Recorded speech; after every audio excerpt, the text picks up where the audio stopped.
Okay. Okay, we're letting everyone in now. Thank you for joining us for our CUNY virtual information session. We'll just give people a second to connect.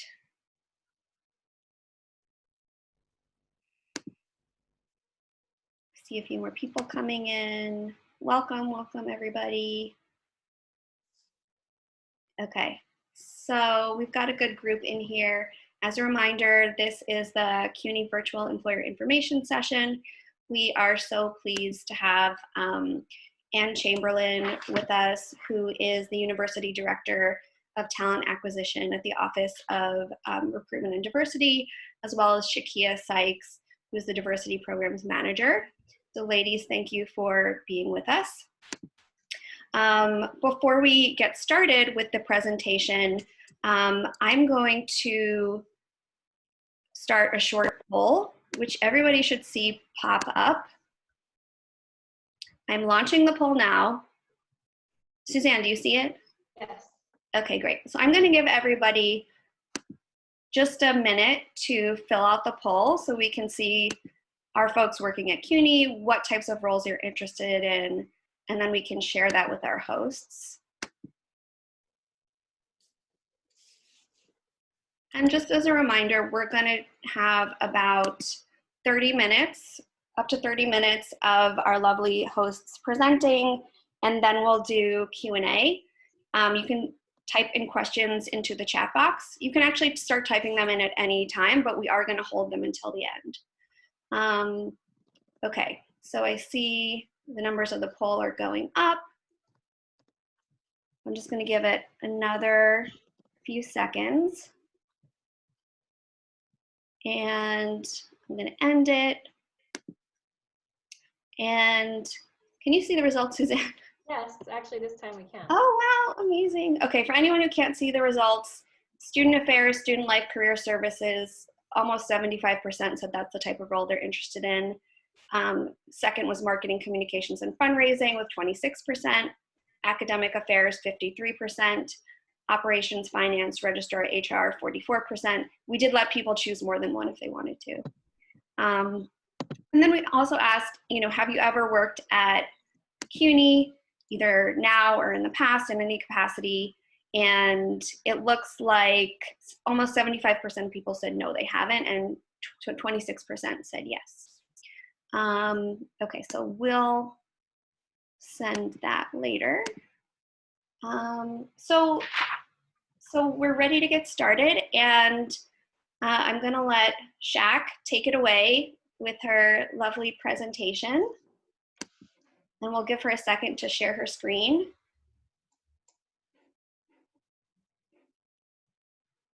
And just a reminder, everyone can type questions into the chat box at any time.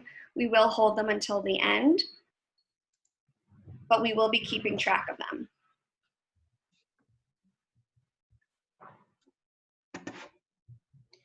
Can everyone see the screen? Can you see it? Yes, we can see it. Okay. Well, thank you everyone for joining us. I'm Shaquiea Sykes, and I work in the diversity, the recruitment and diversity office and central office. And I'm just gonna do a 30-minute presentation about the stuff that we do in our office and about CUNY.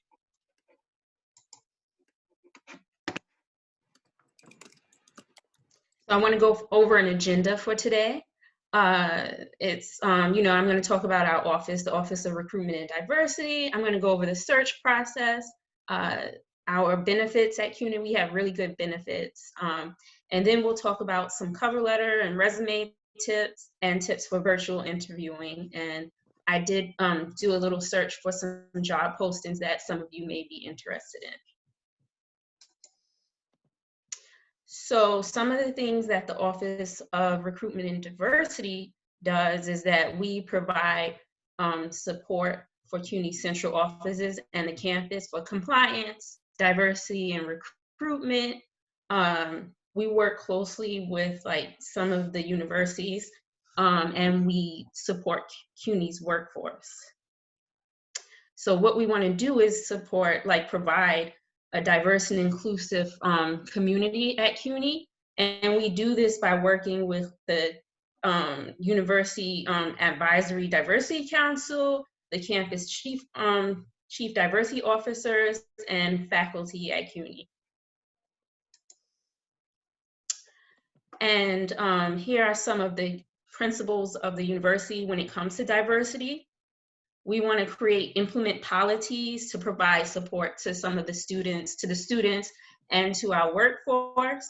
We want to diversify our workforce. We want to make sure that CUNY's workforce is very diverse, and we provide a lot of support in regards to recruiting and creating a diverse, inclusive work environment. We want to cultivate diversity and combat bigotry, and fostering tolerance, sensitivity, and mutual respect throughout CUNY. So some of the things that you should consider when selecting job vacancies is that you should read the job posting carefully. And some of the questions that we think you should ask is, what's the nature of the job? What are the major responsibilities? Does this job interest me? Am I qualified? What career experiences have prepared me for this job? Is this job in a location that I would consider working at? So those are some of the things that you should consider. Sorry, something came up on my screen. So those are some of the things that you should consider when applying to jobs at CUNY to kind of make sure you're a good fit.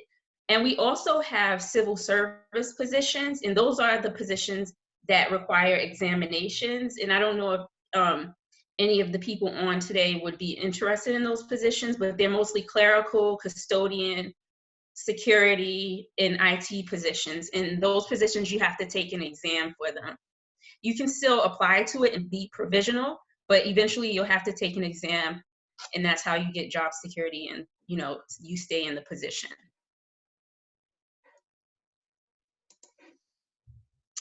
So I'm just going to go over completing the application at CUNY.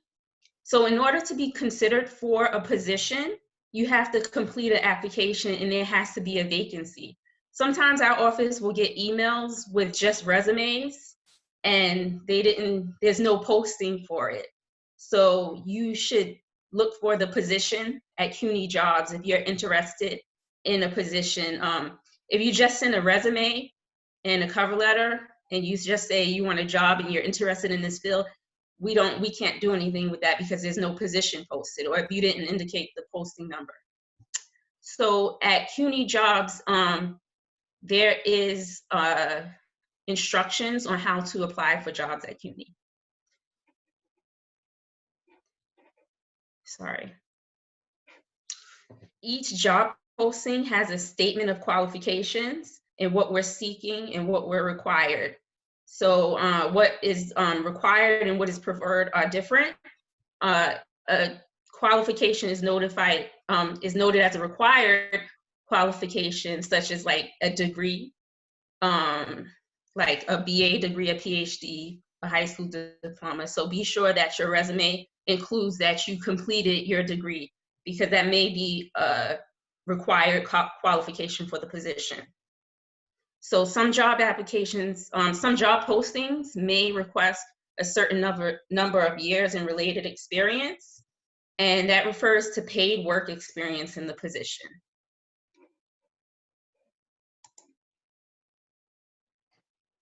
So I'm going to talk a little bit about the search process. So our process is a little different. We have search committees here at CUNY, and that means a team works together to screen and interview and make recommendations for candidates for positions. So it's a team. So when you are called for an interview, it's not just one person, it's a whole team of people that work together for the interview, to do the interview process.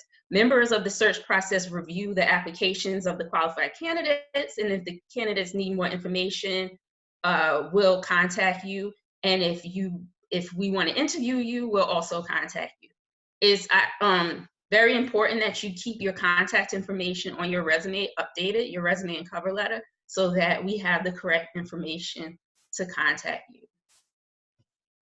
So applicants who are not considered may be notified at that point that, you know, they're not considered for the position.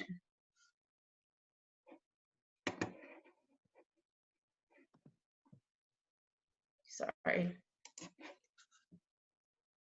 So the next step is, if you're invited for an interview, you'll speak with somebody from the search committee, or they'll, like, somebody from their office, they'll contact you to arrange an interview, a time and place. And interviews can be conducted by phone, video, or in person. You'll receive an email confirming the appointment. They'll give you directions for, you know, where you need to go for the position. And you usually will meet with the members of the search committee, and you'll get interviewed, and each of the members will ask you interview questions during that process. And once it's done, we'll stay in touch with you and let you know the next steps. And finalists will be contacted to participate in more interviews, and the process may be longer depending on the position you're applying to. I know for faculty, the process is a little longer.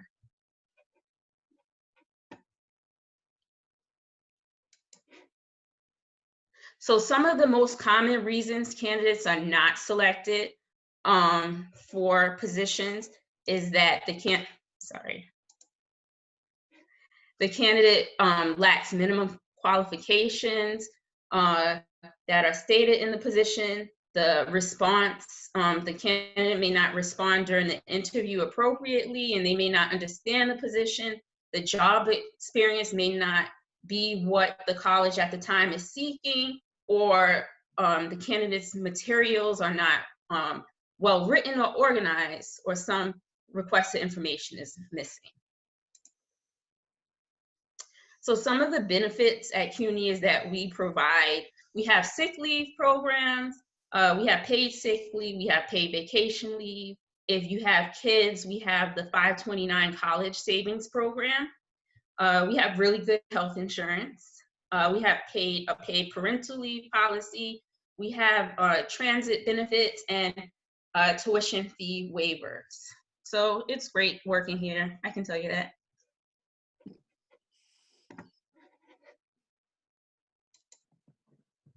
So I'm just gonna go into some cover letter and resume tips. So some cover letter tips is providing a memorable introduction. So we wanna, in our first paragraph of the cover letter, it's giving you the opportunity to make a strong first impression and explain who you are and why you're interested in the position. So make sure that first paragraph is very strong. It's also a great opportunity to mention any connections you may have to CUNY or any other organization you're applying to. Talk about if you have internships, if you've had internships in the past at the job. So that would be a great point to include in the first paragraph. Also, then moving on to the middle part of the cover letter. So this section, you want to be specific, give organized examples of relevant work done and different problems that you've solved. So this section, it could be a challenge for job seekers with little or no experience. So you want to talk about, highlight relevant skills that you have and classroom experience. You want to talk about your best qualities and explain why you're a good fit for the position. The third point that I want to share is that make sure your conclusion is concise. The final paragraph is the section, it'll seal the deal for a job interview. So make sure you leave a lasting impression for the hiring manager. Make sure you sound confident and upbeat so that they can get in touch with you.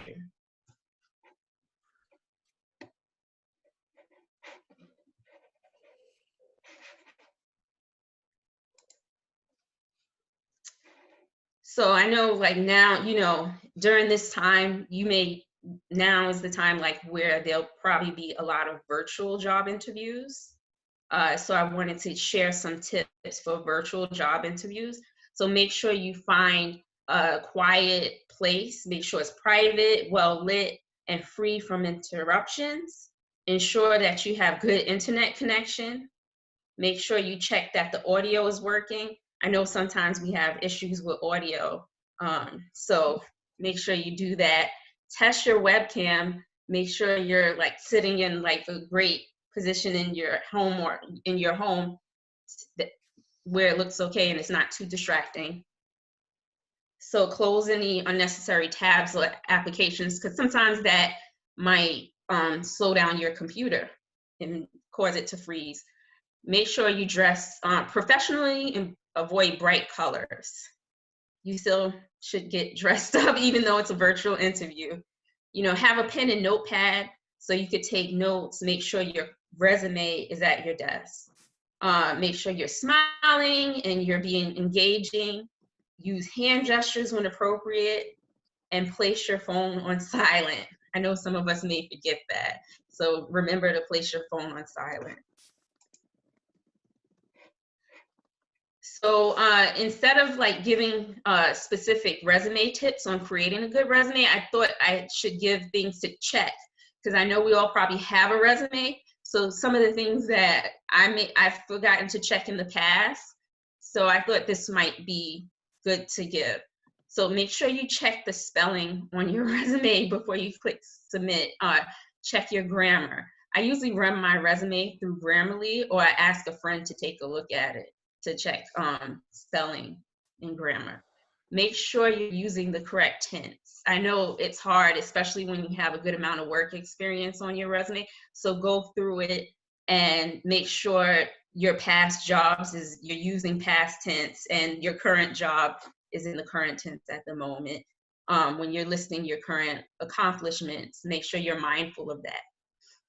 Make sure the focus is good. Make sure it's clear. Your resume should clearly state what you want to do and talk about what you have accomplished. Make sure you are consistent in font size. So stick to basic points like basic font like Times New Roman. Remove unnecessary language. So, you know, if don't use language that you don't normally use in your resume. You know, just kind of be your true self. And readability. Make sure, you know, there's blank space. There's not too much information on the resume. It's not too crammed together. Talk about and focus on important accomplishments and companies. You know, make sure the hiring manager is able to skim through and see key points on your resume.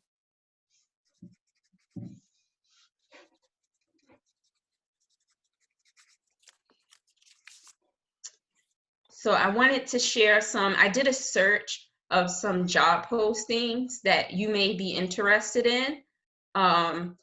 And I wanted to share, and you could find it on the website is at CUNY.jobs, and it's listed here.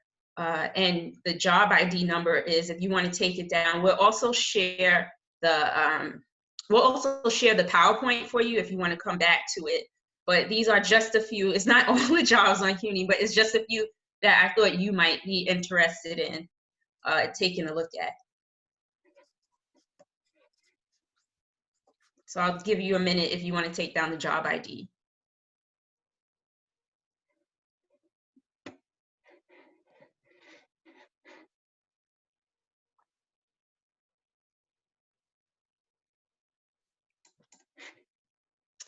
And here are some resources that I use for the PowerPoint, and also some resources that you can use.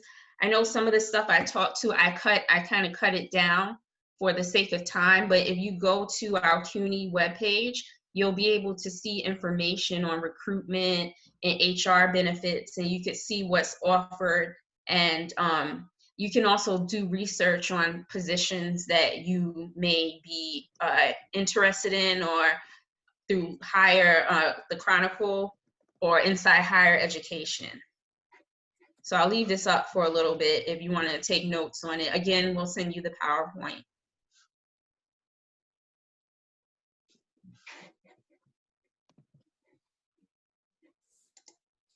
Sorry, I'll give you another moment.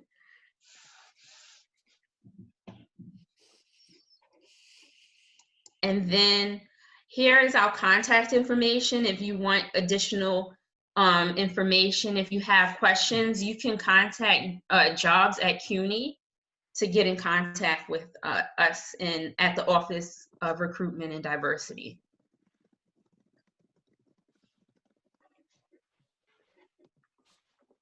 Excellent. Thank you so much, Shaq. This was really, really helpful. I think it's time to go to questions. Does that work for you? Yes, that works for me. Thank you guys for tuning into this. Thank you. Thank you. This was very informative and very helpful. A lot of great information in here. Okay, so let's start with some questions. Okay, first question I will say is the hiring freeze lifted on CUNY? Someone says they know this was an issue earlier in 2019 and 2020. Shaq, can you hear me? It's Anne. I can hear you, Anne. Yeah, okay, I can answer that. Hiring freezes that were set up at CUNY campuses were based on the individual college. So it's going to be most likely up to the individual college. And at present, not every college had a freeze of any kind. And currently, I checked last night, we have about 190 jobs that are still up on CUNY.edu or CUNY.jobs, and we're accepting resumes for those. Okay, excellent. There's kind of a follow-up question, if you will. Yulitza is asking, how is the current pandemic impacting hiring, including any slowdown in hiring, onboarding, budget cuts, etc.? We really don't know yet.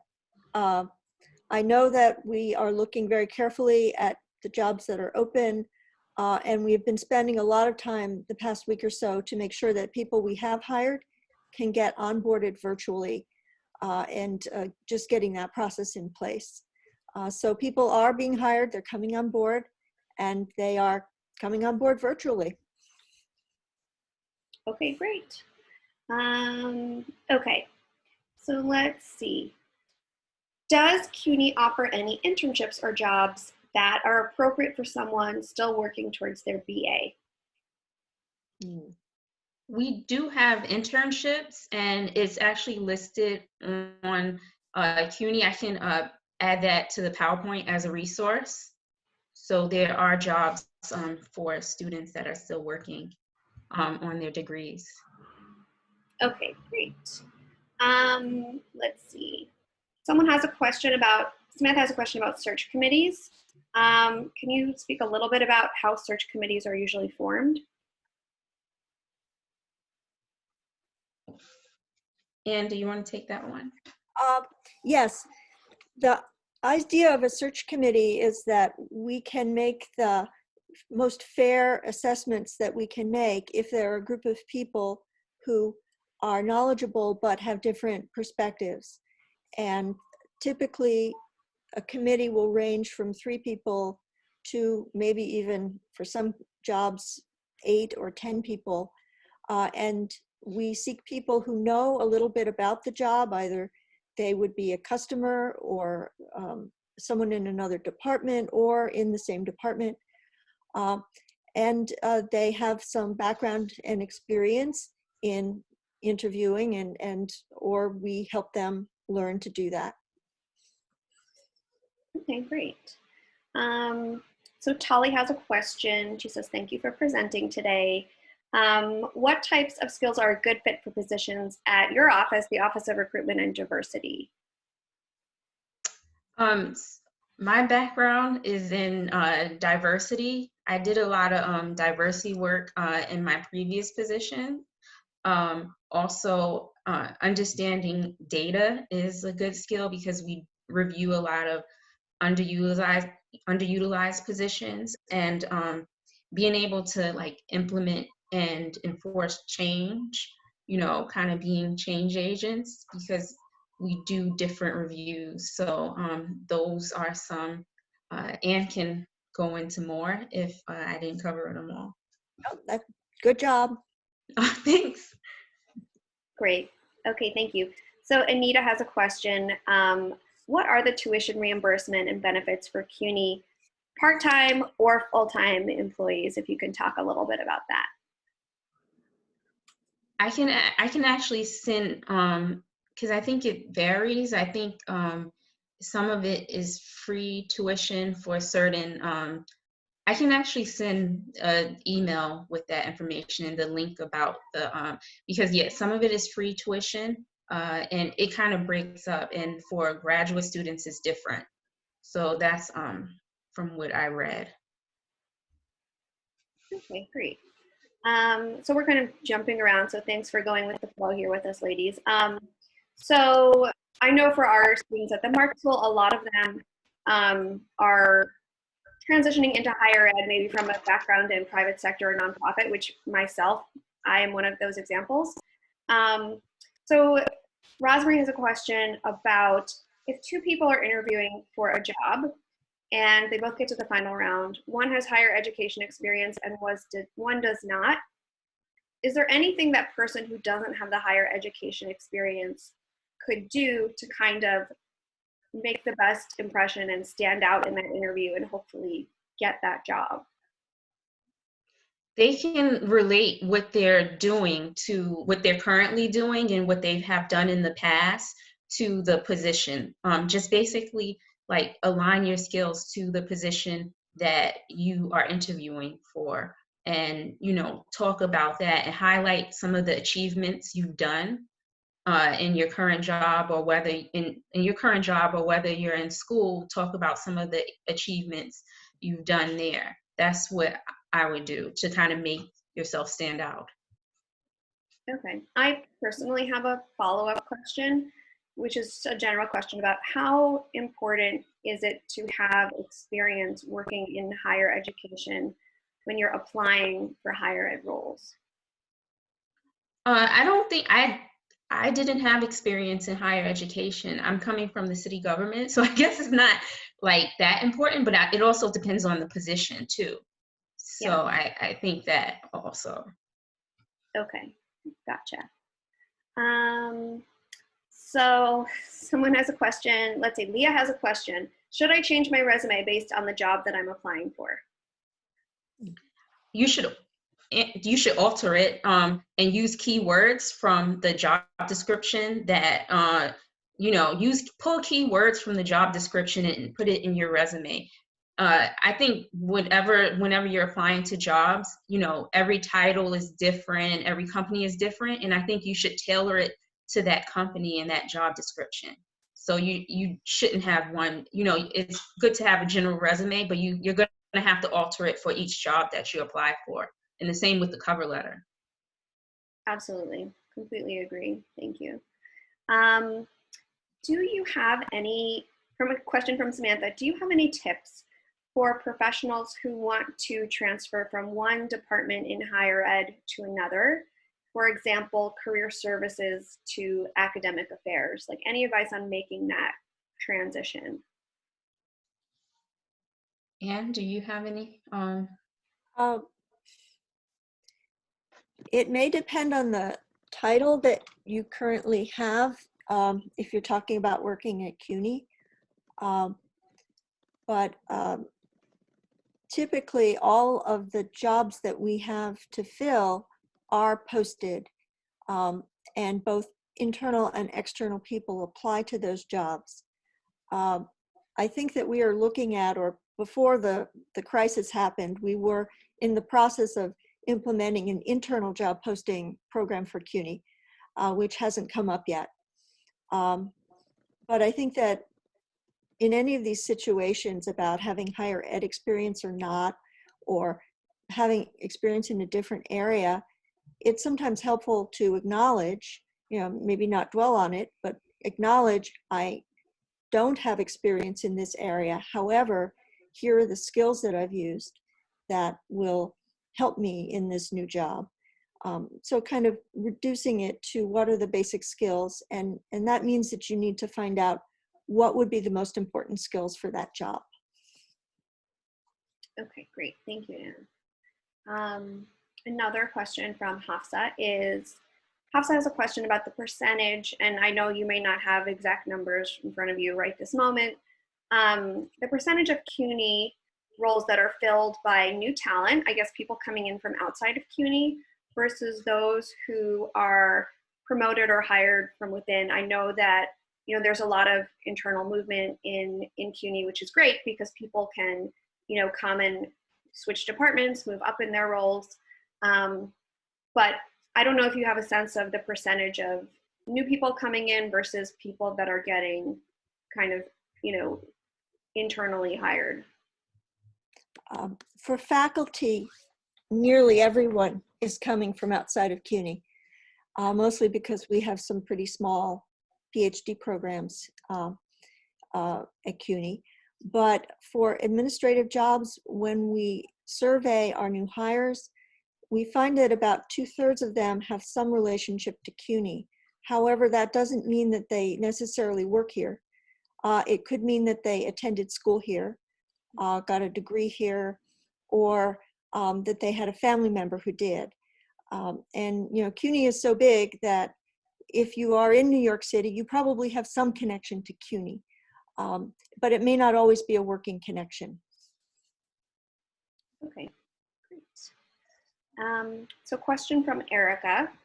How often does CUNY sponsor working visas for international folks?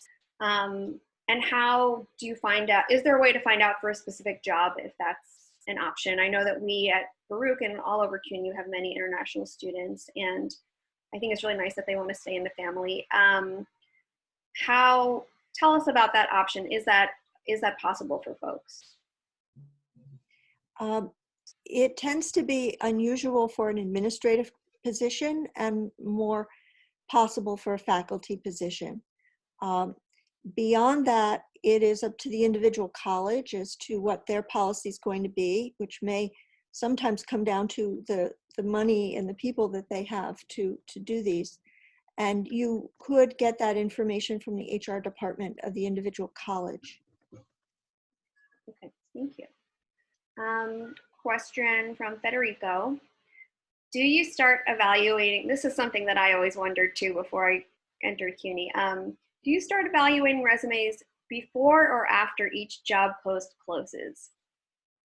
So there's, so the closing date, it depends. So if you look at the job posting, there it'll say if they're starting to evaluate the resumes before the closing date, they'll say we'll start reviewing resumes starting at this date in the job posting. But from what I know, it's usually after the job posting is closed that the resumes are reviewed. Okay, great, thank you. Someone is asking about, are there currently positions open that ask for applicants with MSWs? There likely are, because we have a lot of positions and a lot of needs in student services. I think at one point I was reading something on one of the CUNY websites about careers for people with MSWs, and almost anything in the student service area would be possible and probably would be of great deal of interest. Okay, great. And this one is kind of from our team. So there's a research foundation jobs. I think my understanding is you all are not working on those jobs, and you can please correct me if I'm wrong. But I'm wondering, we have heard sometimes that CUNY Research Foundation jobs can be perhaps easier to get your foot in the door. I wonder if you have any thoughts about that and if you encourage people to apply for those roles. The Research Foundation is a separate employer, and we handle the hiring and recruiting separately for Research Foundation and for Tax Levy. Many Research Foundation positions may be term limited in terms of being temporary, related to the money that was received.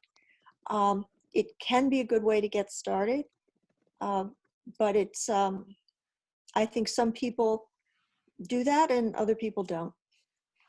Okay, great. And just for folks who don't know, can you explain what tax levy means? Sure.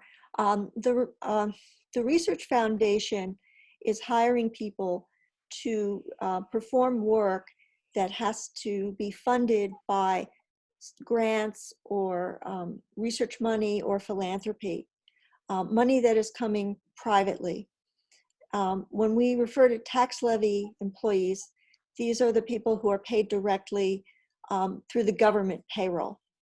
So essentially they are CUNY employees who are also government employees because they're paid by the government, by taxes. Thank you, Anne.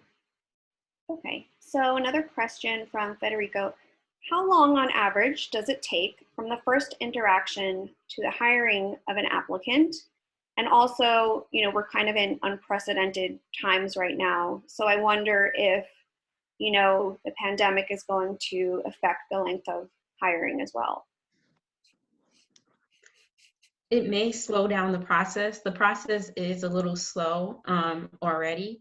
It's just a matter of, and it also depends on the college too, and how much support they have in their HR department. But it takes a few weeks, like the onboarding process takes a few weeks. It takes time. You have to be patient with it. And, you know, because we are all working remotely, it may slow it down. But we do push, our office does push that, you know, HR communicates throughout the process with where they are at. And also our search committee members are meeting, and they're doing, they're screening applicants in virtual meetings, and they're also doing remote interviewing. Okay, great. And so I guess if we're trying to, I know it's hard to generalize, if we wanted to say like kind of the average time from application to hire, would you say a few months or more? Does that sound fair? Yeah. Okay, so probably at least a few months. So everybody who's applying, don't give up hope for CUNY. They're working on it. Okay, let's see. Let's take some more questions. So Shaq, in your presentation, you mentioned that sometimes people apply for roles and the experience doesn't match what is being asked for in the job description. So does it make sense at that point to apply for a job if your experience doesn't match what's being asked? I think you should still apply, because it may be one of those roles where, you know, a lot of people's experience doesn't match, but just try to, you know, talk about, and that's where the cover letter is a good thing, because you can talk about why you want to change jobs or switch careers in the cover letter. And that may be a good way to sell yourself to the hiring managers. So I do think it is a good idea to apply to jobs that you may not match, as long as you have like the required skills. If you have the degree that they ask for, then yeah, you should apply, and you have like the proper work experience, take the chance. Okay, great. So yeah, and I mean, I think you're echoing kind of what you said before about tailoring cover letters, making sure you're looking at what the employer is asking for, and highlighting your most relevant experience. So that's great. Yeah. So something that was kind of a mystery to me when I was a higher ed administrative student was kind of the different levels, like HEO, assistant to HEO. I'm wondering if you can tell us a little bit about that for folks who are not currently working in higher ed. Yeah. Oh, yeah. most of our administrative positions are what we would call a job series called the Higher Education Officer Series, and there are 4 levels. And so while people may have different functional titles like admissions officer or financial aid officer, underneath that, they're on one of 4 levels. So the levels from the lowest to the highest start with assistant to higher education officer, then higher education assistant, then higher education associate, and finally higher education officer. And with each of those, there is a requirement for a minimum level of work experience. There is no minimum work experience requirement for assistant to HEO. It's just, but a degree is required. For HEO assistant, it's 4 years of related experience. For HEO associate, it's 6 years. And for HEO officer, it's 8 years. Thank you, Anne. That's really, really helpful. Okay, so another question from Tali is, once you apply for a job at CUNY, will you let candidates know if they are not being chosen for an interview? Or are you only contacting folks who you are going to interview? We would like people to do that. We would like our HR departments to let people know, but the reality is that they don't always do that. You can contact them to follow up to find out where things are with a search if you have a question. Okay, thank you, Anne. And then do you ladies have a preferred length of resume and cover letter that you want to share? I usually keep my resume. I think my resume is over 1 page. It's more than 1 page. It's 2 pages. But if you don't have that many years of work experience, I don't think it should be 2 pages. If you only have had like maybe 3 jobs, I don't think it should be 2 pages. But make sure you highlight your achievements if you do have like a little bit, not that many years of work experience. And the cover letter, it should not go more than a page. Mm-hmm. But I would say that because we're a university, maybe that's because people do read the cover letters very carefully, more so than they might at other employers. So actually, and that's a great point, because a lot of times, Suzanne and I get questions about, I don't see a cover letter required, should I write one? If a cover letter is not required, do you recommend people write one anyway? Yes. Okay. Yeah, so definitely taking the time to do that. Thank you for that answer. Okay. So let's see, we've got maybe time for a couple more questions. Let's see. So Gail asks, do CUNY students or graduates have any advantage over non-CUNY students or graduates when they're applying for positions? And then a follow-up question is it possible to network or be introduced to members of a hiring committee, or is that not allowed? So the first question was, do CUNY students and grads have an advantage over other candidates who did not go to CUNY? We really encourage our search committees to come up with some criteria ahead of time so that they can evaluate everyone fairly. And that means that we want them to use the same criteria every time. And I don't believe that what school you got a degree in would ever come up as a criteria for evaluating and screening a candidate. That makes sense. Shouldn't. Okay. And then the second question was around networking and around the search committee, and what are the rules around the search committee in contact with candidates? We discourage contact with candidates when a search committee is being active. You can certainly go on the internet and learn about the department that you are interested in. You can certainly read a great deal, but we don't really encourage the search committee members to talk outside of the search committee process with the candidates. Fair enough. Okay. So we're going to wrap up in a minute. I will ask one final question to both Shaq and Ann, which is, I'm wondering if either of you could share any moments where you were able to do particularly interesting or meaningful work in your role at CUNY and kind of what that has meant to you. I think all of the work in recruitment and diversity is meaningful. I think that we were able to do a training from the Mayor's Office of People with Disabilities. They came in and did a training for the CDOs, and they really enjoyed it, and they thought that was very meaningful.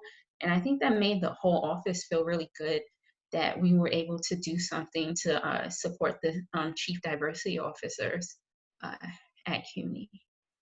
Awesome. Thank you. Yeah.